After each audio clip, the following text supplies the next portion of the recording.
Hello everyone, I Dhananjay Gupta welcome you all on behalf of Hindu Center of Atlanta's weekly spiritual learning program. Acharya Brahmadev has joined from Mauritius today. Acharya will be focusing on today glimpses of Vidur Neeti. Acharya Brahmadev has an inclusive educational background in science, banking from University of Mauritius, management and Darshanacharya, Vedic philosophy, Darshan Yog Mahavidyalaya, Gujarat, and a diverse career in financial services industry and at Arya Sabha Mauritius. He has been a key resource person for Arya Sabha Mauritius on universal Vedic values, yoga and meditation, and on interfaith and intercultural dialogue at various national and international forums. The Mauritius Council of Religions, Arya Pratinidhi Sabha America, Greater Atlanta Vedic Temple, and Hindu Center of Atlanta Yoga and Meditation Center incoming. He is author of numerous insightful articles on Vedic philosophy and contemporary issues in English and French. Over to Acharya. Om Namaste Ji. Let's sit down straight. Do one short span of bringing our mind focus. Sitting down straight, the body totally relaxed. Deep inhale and exhale 3-4 times, and we'll chant Om 3 times. That's Om Jap, and 1 time Gayatri Mantra.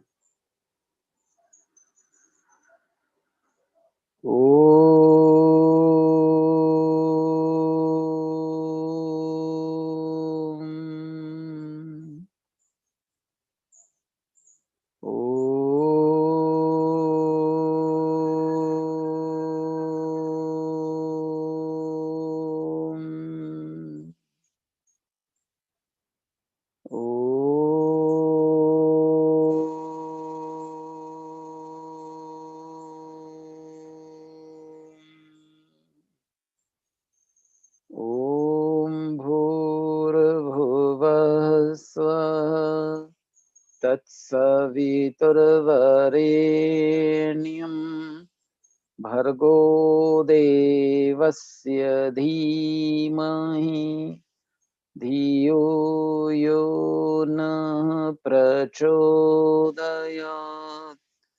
Om Shanti Shanti Shanti.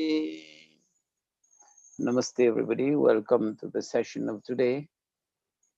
We'll be just touching about various parts of the Mahabharata, the Itihas, in the coming sessions. There are so many interesting parts in the Mahabharata. Like one is Vidur Neeti. It's in the Udyog Parva of the Mahabharata. The other one would be Bhishma Parva.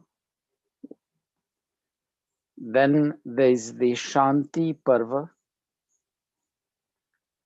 And there's one which part of the Gita which is less known. It is the Anugita from chapter 14, where after winning the war, Sri Krishna gives a second discourse to Arjun before they do the Ashwamedh Yaj or Rajsuya Yaj for coronation of Yudhishthir as the emperor, Chakravarti Raja. So that these are interesting parts, and these Maharishi Dayanand in so many of the teachings also has quoted from there, and I'm just using the same reference.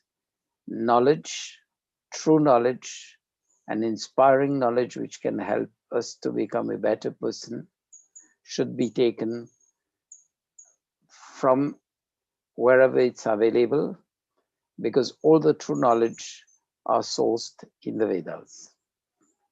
Today we'll be looking about the Vidur Neeti, which is from the Udyog Parva of the Mahabharata. The Vidur Neeti is firmly grounded in politics because Vidur was the advisor of King Dhritarashtra. But Vidur Neeti, if we go into the concepts, we'll find that these are also applicable in our day-to-day life. Vidur itself in Sanskrit means wise, intelligent, skillful. These are a few of the meanings in Sanskrit. And Vidur is a famous personality in the Mahabharata. The three brothers, Pandu, Dhritarashtra, and Vidur. Vidur was the half brother, and he's the minister of the kingdom. And as minister, we see him unfailing in giving the correct advice. In spite of Dhritarashtra being unhappy about the advice, but he, as we say, hits the nail on the hammer. That was one of the brightest characteristic of Vidurji. He was not, as we find the advisors of today, will be buttering the boss just to please him, but he was there as a great scholar, as the epitome of truth, unbiased judgment, which is very important in life, and with a sense of duty and unfaltering faith in dharma. He didn't sway here and there. He was firm on dharma, just as the train goes on a track, it can't go out of track. If it goes out of track, it's a crash. Vidur was like this.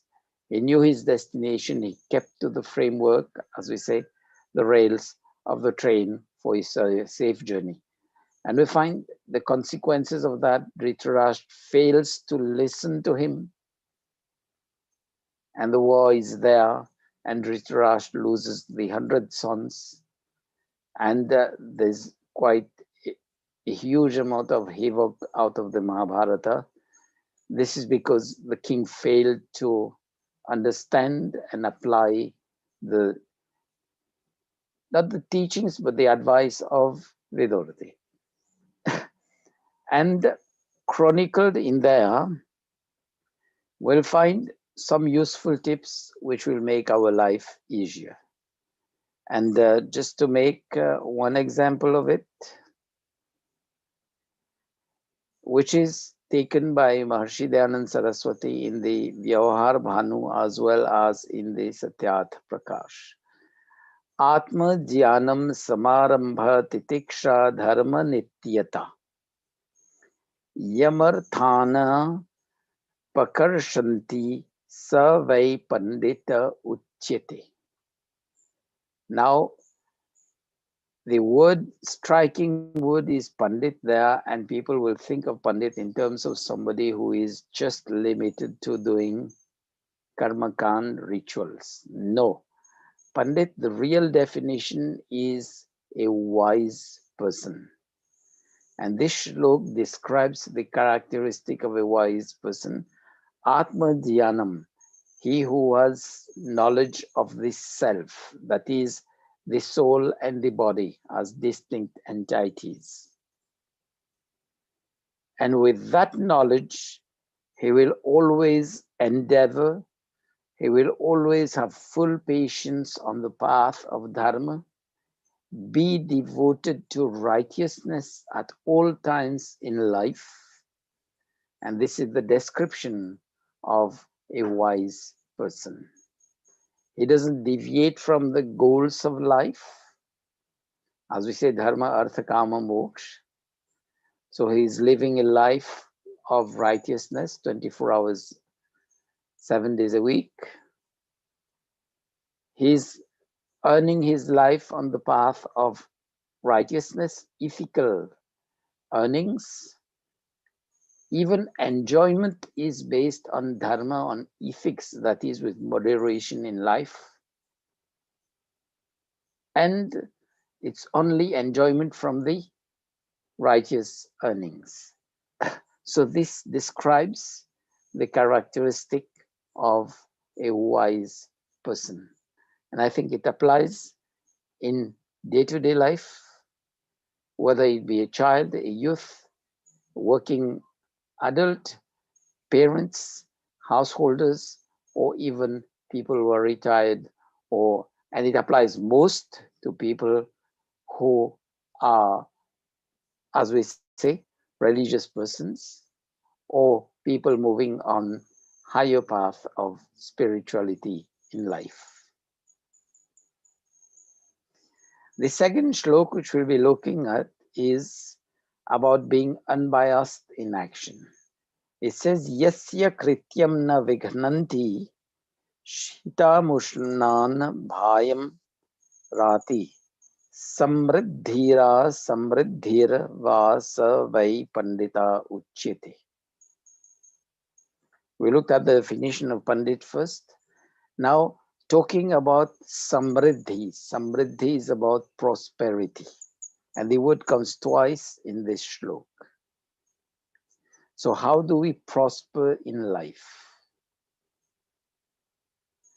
Prosperity in life is achieved when we are unbiased in action. We are unbiased in action. It says, Yasya kritam na vignanti shita mushnam bhayan rati. So how are we unbiased in action? We don't involve our emotions when we are thinking, contemplating about things, and implementing our conclusions. Because when we emotions enter into the game, we try to make it more in our favor or in our favor of our near and dear ones. And there the logic of dharma, righteous living, just falls apart. This was what Dhritarashtra did. He was emotionally attached to his decisions and sided with Duryodhan, his son, who was not ethical in whatever he was trying to do.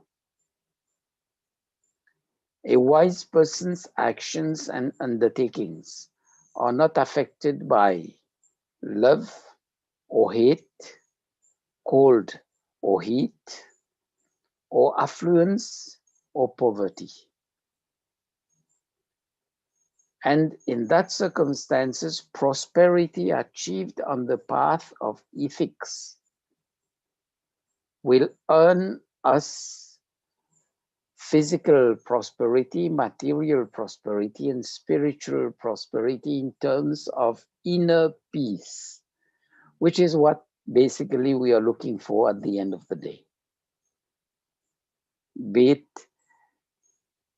a child, be it the growing youth, the adult, the householders, the elderlies, the learned persons, everybody in this world, the first and foremost thing for whatever he does at the end of the day, he wants inner peace so that when he goes to bed, he can have some good sleep.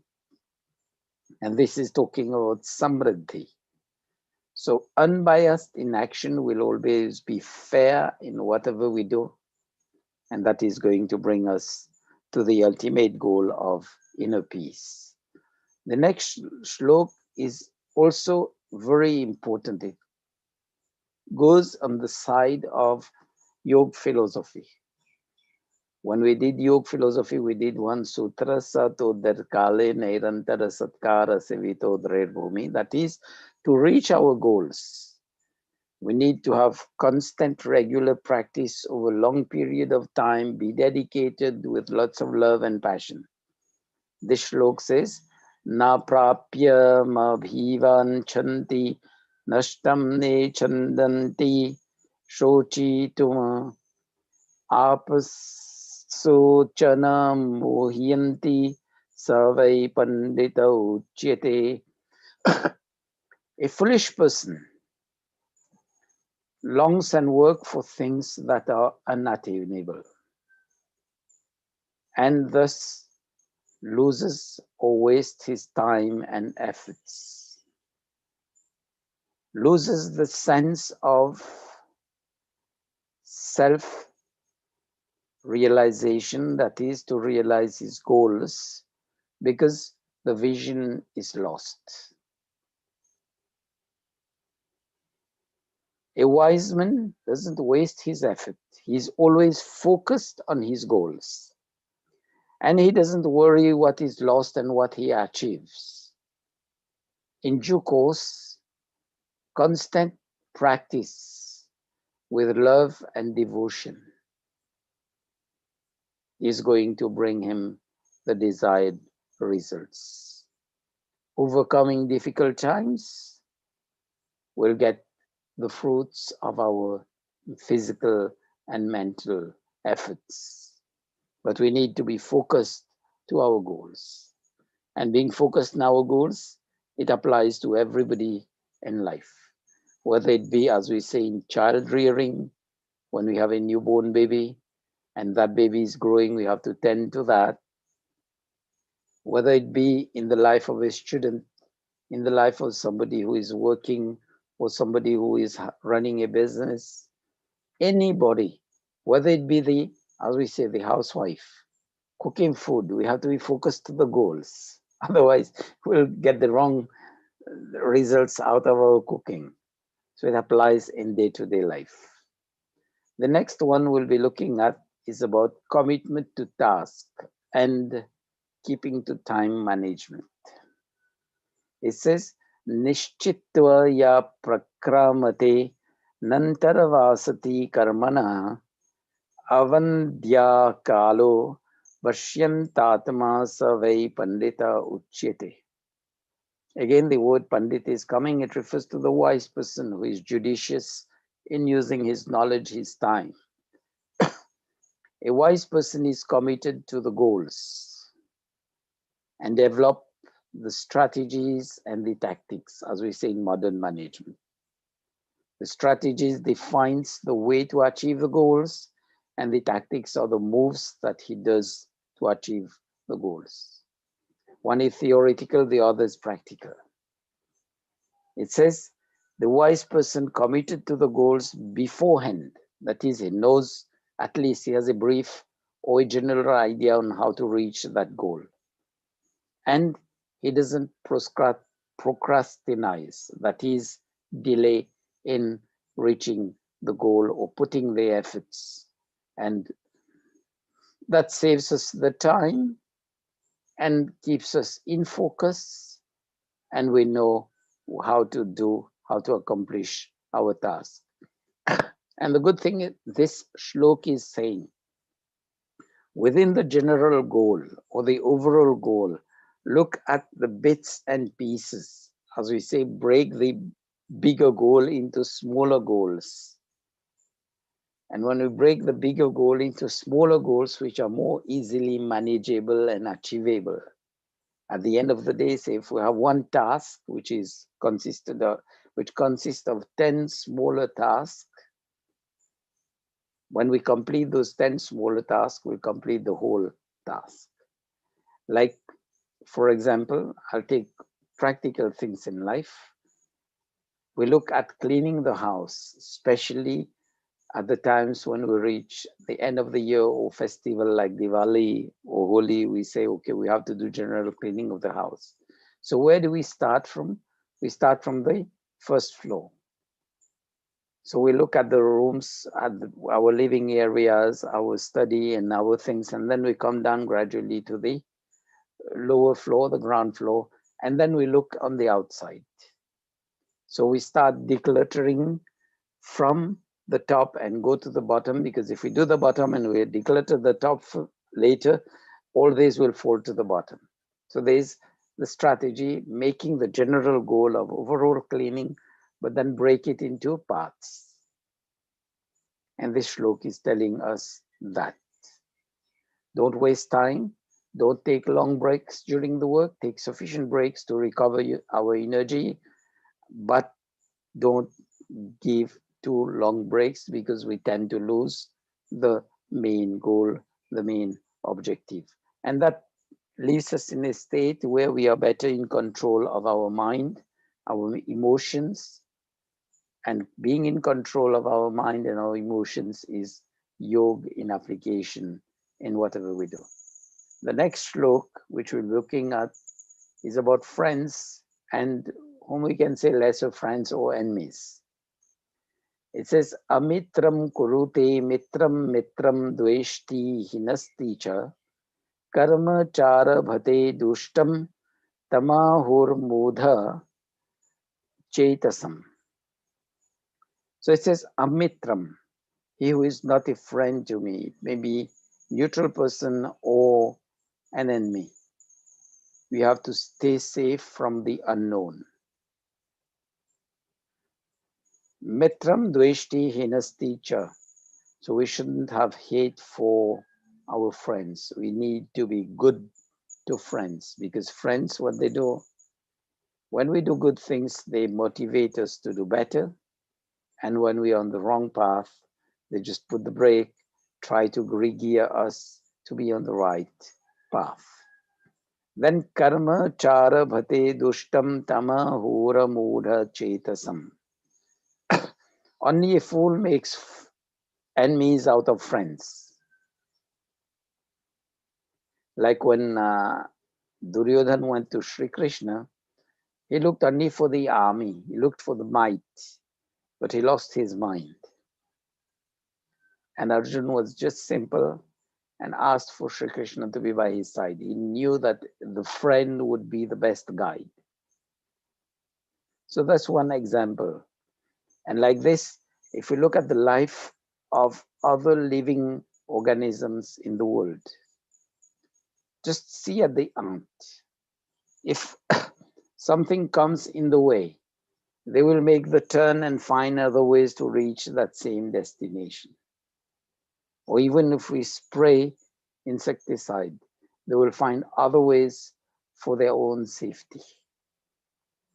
So it says just be careful about people who are not our friends, who are enemies or unknown to us. But for people who we've known for long periods of time, who've been constant friends, motivating us to be better persons, and just putting the brakes when we err, these are the real friends. So let's learn in life. And Vidur, this shloka of Vidur, you can find it. He was the half brother of the king Dhritarashtra, and he was judicious in whatever he was telling Dhritarashtra. He gave the correct advice as a friend, but unfortunately, Dhritarashtra didn't listen. He made enemies of real friends. And at the end of the war, there's one story there where he tries to hold Bhim and crush him with his force. And there they had another thing. They replaced Bhim by a statue, and he crushed the statue. He didn't realize that these Pandavas, they didn't destroy the sons, but they destroyed the evil in society. So friends are like that. Even we may suffer, we may think that it's hurting in the short run, but that goes to our long-term benefits. The next shlok is about teamwork, thinking as a group. It says, Ekashtardhana chintayet. One should not think on the substance of the matter alone. We are biased towards our own ideas. When we go into group work, what we tend to do, we listen to the others. And when we listen to others, we can evaluate our own line of thoughts. And when we say 1 plus 1, it makes, in the Roman system and read into the modern arithmetic, is 11. That is the synergy which develops when we think as a group. And that thinking as a group is also applicable not only in outside work, but the team spirit within a household, within a family. The husband and wife thinking together as a team, then sitting down with the kids. This is another level of the team and the whole family there. That helps us also to gauge our own thoughts, our own ideas, and be more efficient and effective in whatever we do. I took the example of the family because this is the smallest unit in society. Then the other one is about good qualities for success. It says, Shadeva tu guna punsana hatavya kadachana satyam danam analasyam anusuya kshamadriti. It describes the six qualities. Shadeva tu guna. Shad refers to six and guna qualities. One is truthfulness, being truthful at all times, though that may seem to harm us. But then truth always wins at the end. And truth, one ruling condition about truth is when truth is told, it should be Priti Purvak Dharmanusar Yatha Yogya. Priti Purvak, it should be told with lots of love, friendship for the benefit. It shouldn't hurt. That is one. Then Dharmanusar, truth is also to be gauged on the path of ethics, righteousness. Then Yatha Yogya, we should see whether the person is a patra, is a due recipient of that. Otherwise, there's one saying in Hindi which goes like this: "Bhais ke aage been bajana." If that person is not a due recipient, it's like we are playing the instrument which charms the snake in front of the buffalo. So we should see. So that is about truth. Then the second is about benevolence, giving, compassion. At least if we can't give nothing, let's give some time to listen to that person. Listening to people alleviates their suffering. So giving and giving, we learn from that. When our child is growing, we just give selflessly to the child. It's not, people say no, it's with the hope that when the child grows, he will do something for us. No, that's not the concept. The real concept is giving to the child because this is a human being whom we want to grow. We want the baby to grow into a true human being. Then not being lazy, analasya. The first is satyam, then danam, then analasyam. Not being lazy. We have to be able to move out of sloth. Be always self-motivating. And when we are self-motivating, then only we can motivate others. It says, walk the talk. And then the other word is anasuya. Don't look for fault in others. Let's look in the good characteristics of others, but look at our own faults. That is about self-introspection. Then the other one is kshama, forgiveness, compassion. And the last one is driti. Driti is about patience, about courage, about forbearance. So it says, giving, forgiving nature that elevates us. First in our own mindset, then for the whole world. That brings positivity to life and brings us better focus, better determination, because we'll stay away from sloth, from laziness. The other shlok will be about, we talked about the unbiased inaction. So, how to keep our emotions under control. It says, Na rishyatma sammani navamani na tapyate gango hrada ivakshobhyo yasa pandita uchyate. It says, a person overexcited, either in joy or in sorrow,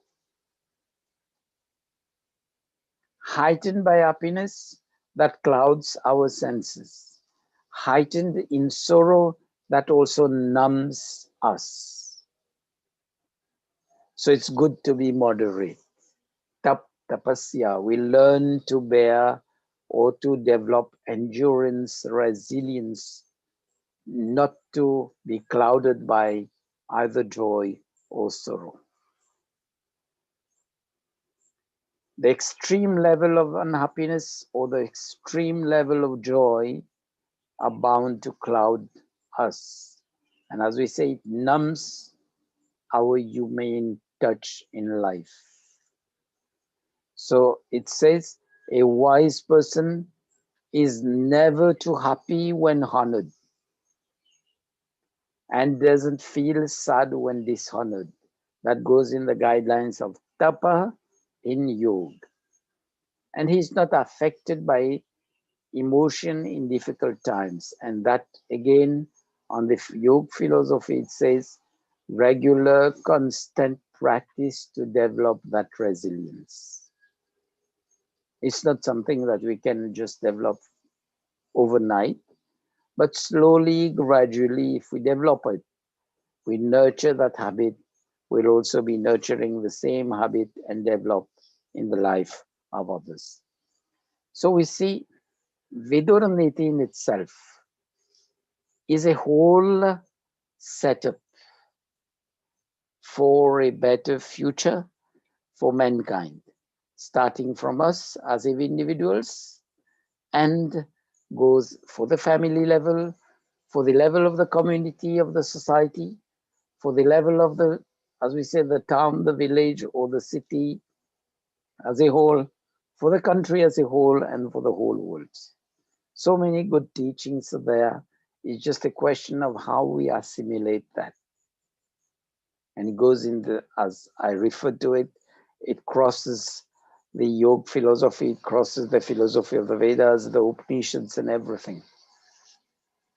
And let's learn small bits and pieces. I don't say learn the whole Vidurniti. Learn probably one shlok a week or one shlok a month. At the end of 1 year, we'll get at least 12 shloks to motivate us to be life changers for our own self, for our family, for the community at large, and for the whole world. I just hope I've been able to give a glimpse, as Dhananjayji put it in the beginning, a glimpse of the Viduraniti and how we can apply it in daily life. Thank you for your attention. And next time we'll look at the Shanti Parva of the Mahabharata. Thank you. That's namaste from me and leave it to Dhananjayji for the conclusion. Thank you, Acharji, for your today's very insightful with your Neeti. And as all of you know, we have a kids program every Friday at 9 p.m. Eastern Time. On Saturday, we have the weekly satsang. And on Sunday, we have the spiritual learning for adults at 9 p.m. See you then. Thank you. Bye bye. Namaste ji. Om Shanti Shanti